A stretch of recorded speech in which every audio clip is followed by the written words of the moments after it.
많은 사람들은 죽음을 대면할 때 혼란에 빠진다. 하지만 죽음 너머에는 다만 평화와 위대한 진화가 있을 뿐이다.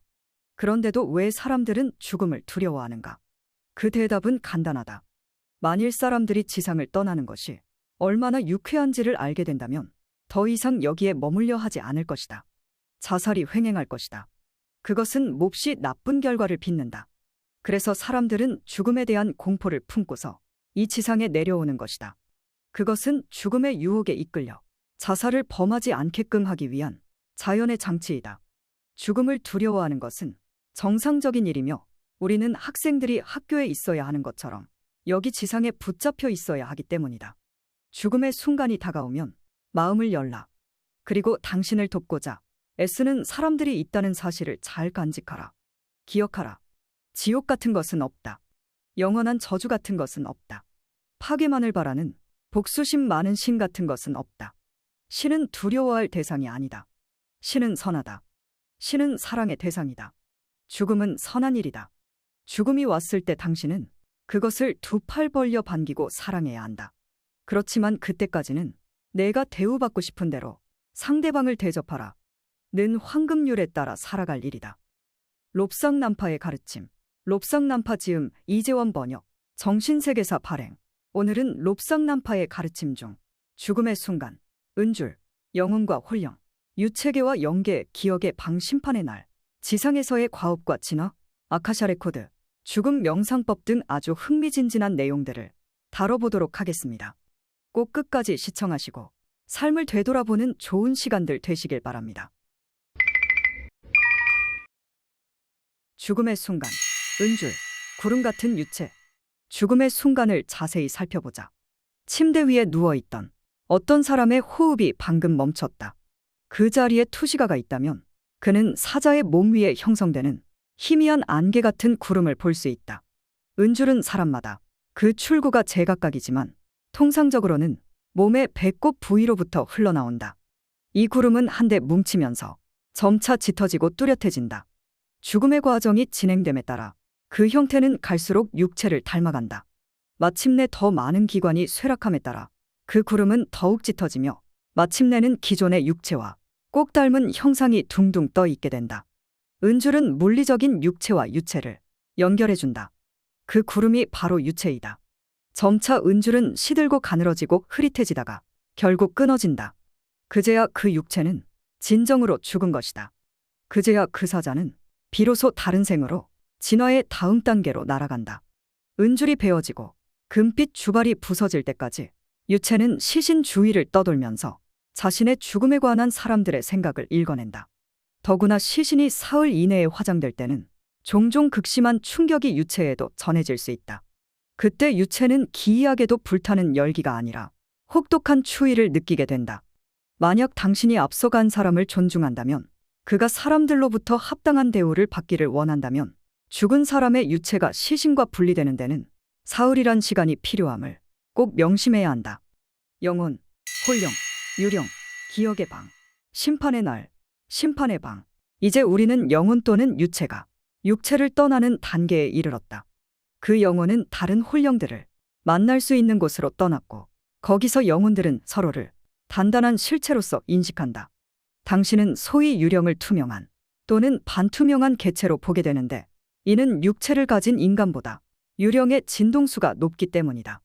그렇지만 유령들끼리는 서로를 단단한 실체로서 인간들끼리도 그렇듯이 인식한다. 영혼은 그렇게 육체를 떠나간다. 그리고 진화된 영혼, 즉 사후의 삶을 이해하는 영혼은 도움을 받아 기억의 방이라 불리는 곳으로 가게 된다.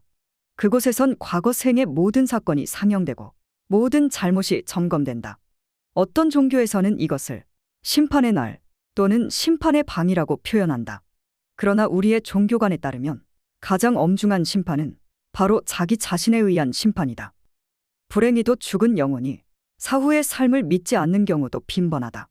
그런 경우에 그는 마치 암흑 속에 있는 것처럼 또는 거대한 검은 안개 속에 있는 것처럼 한동안 방황하게 된다. 그는 점점 더 큰 비참함을 느끼게 되고 마침내는 자신이 달라진 형태로서 여전히 존재하고 있음을 깨닫는다. 유체계, 영계, 지상의 과업과 진화의 여정, 아카샤 레코드. 예언의 원리. 죽은 사람들은 자연히 영계로 가게 된다. 하지만 그들은 유체계로 내려옴으로써 밤에 잠든 지상의 사람들을 유체 상태로 만날 수가 있다. 이는 감옥에 있는 사람들에게 면회를 가는 것과 같다.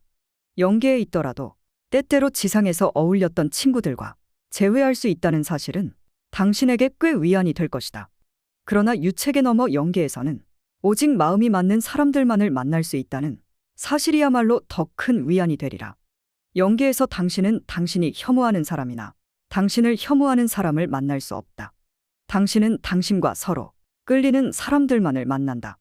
당신은 조화, 친절, 배려, 사랑이 느껴지는 사람들만을 만날 수 있다. 반면 유체계에서는 특별히 싫어하는 사람들도 종종 만나게 된다. 요컨대 서로 싫어하는 사람들은 밤에 유체 상태로 만나서 갈등을 봉합하곤 한다. 그들은 그때 유체계의 언어를 쓰기도 하고 스페인어, 영어, 독일어 등 특정 언어로 대화를 나누기도 한다. 그 둘은 유체 상태에서 상의를 하고 문제를 해결하기 위해 각자 어떻게 할 것인지를 결정한다. 이처럼 당신은 유체계에서의 만남을 통해 물리적 세계인 지상에서 무엇을 어떻게 할 것인지를 종종 논의한다. 우리는 유체계에서 특정한 정보를 가진 영계의 사람들을 만날 수도 있다. 그는 이렇게 말할지도 모른다. 지금 당신은 저 아래 지상에서 할 수 있는 모든 일을 마쳤어. 그러니 다음 주나 그 다음 주에 버스에 부딪히게 될 것이오. 버스에 치이기 전에 남은 일을 정리하는 것이 좋겠어. 당신은 이미 이번 생의 과업을 거의 성취했어. 유체 상태의 당신은 지상의 삶이 거의 끝났다는 말에 행복해한다. 그러나 지상의 육체로 돌아온 후에는 다소 침울한 표정으로 아내에게 이렇게 말할 것이다. 내가 죽고 당신이 미망인이 되는 끔찍한 악몽을 꾸었어. 물론 아내는 기쁜 기색을 감추리라. 하지만 당신이 사무실이나 상점으로 나가고 나면 서둘러 금고를 열어 두툼한 보험증권들이 유효한지 연체된 보험료는 없는지를 점검하리라.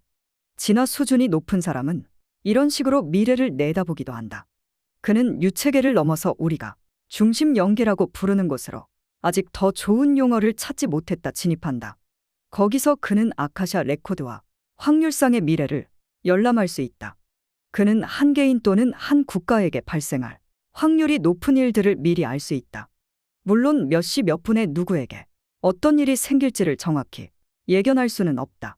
하지만 한 국가 또는 전 세계의 앞으로 무슨 사건이 일어날지를 내다보는 것은 그리 어려운 일이 아니다. 죽음의 준비, 죽음에 대한 명상법, 죽음의 순간을 꼭 미리 연습해두라.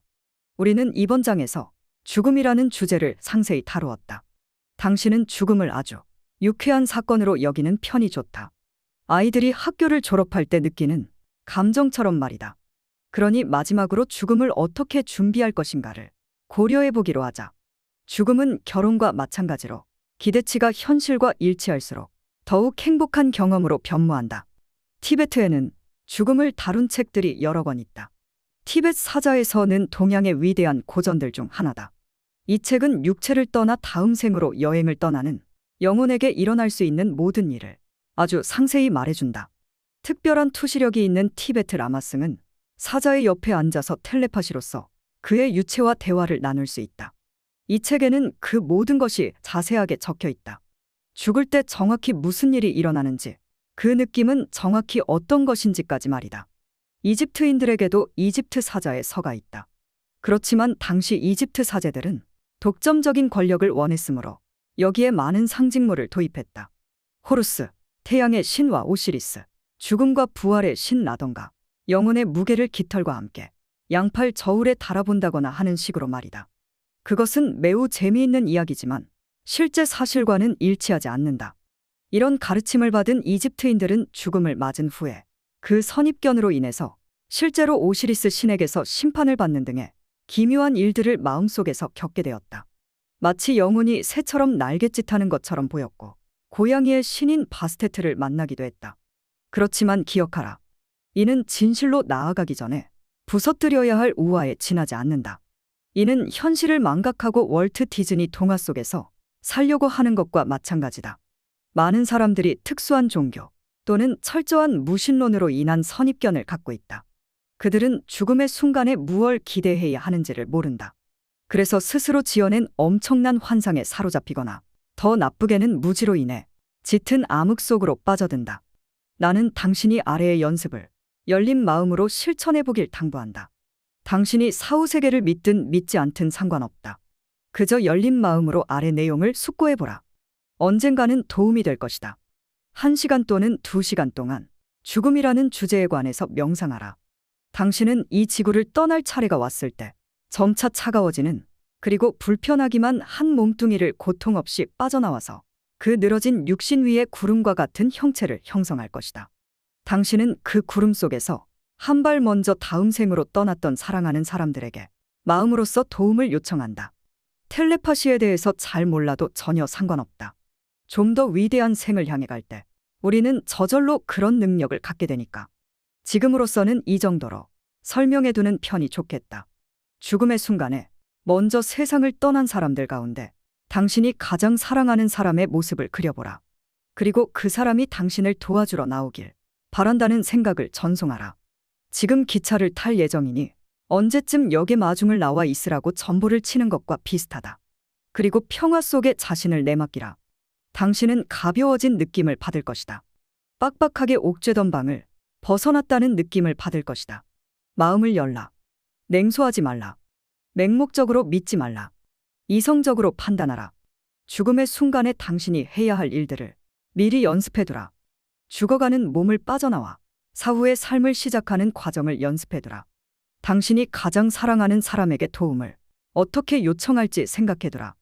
그러면 때가 왔을 때 당신은 죽음이 전혀 고통스럽지 않으며 육체의 어떤 현상도 당신을 전혀 동요시킬 수 없음을 깨닫게 되리라. 당신이 육체 위를 떠도는 동안 육체로 닻을 내렸던 은줄은 가늘어지고 또 가늘어지다가 미풍 속의 연기처럼 흩어져 버린다. 당신은 당신을 마중 나온 사랑하는 사람들의 팔의 안겨 위로 떠오른다. 은줄이 끊어지기 전에는 그들이 해줄 수 있는 일이 많지 않다. 당신이 기차에서 내리기 전까지는 마중 나온 친구와 악수를 할 수 없는 것과 마찬가지다. 약간의 시간과 인내심, 그리고 믿음을 투자할 의향만 있다면 당신은 죽음이라는 문제를 진지하고 분명하게 탐구할 수 있을 것이다. 예컨대 당신은 파티를 포기해야 한다. 영화관을 포기해야 한다. 술집에서의 한 잔을 포기해야 한다. 당신은 은둔자로서 살아가야 한다. 나는 은둔자다. 나는 은둔자가 되길 택했다. 그로써 나는 이 책에서 설명하고 있는 모든 힘을 갖게 되었다. 당신도 열심히 노력한다면, 충분한 믿음을 가진다면 그것들 중 많은 능력을 얻게 될 것이다. 끝까지 시청해 주셔서 감사합니다. 당신이 최고입니다. 당신이 희망입니다.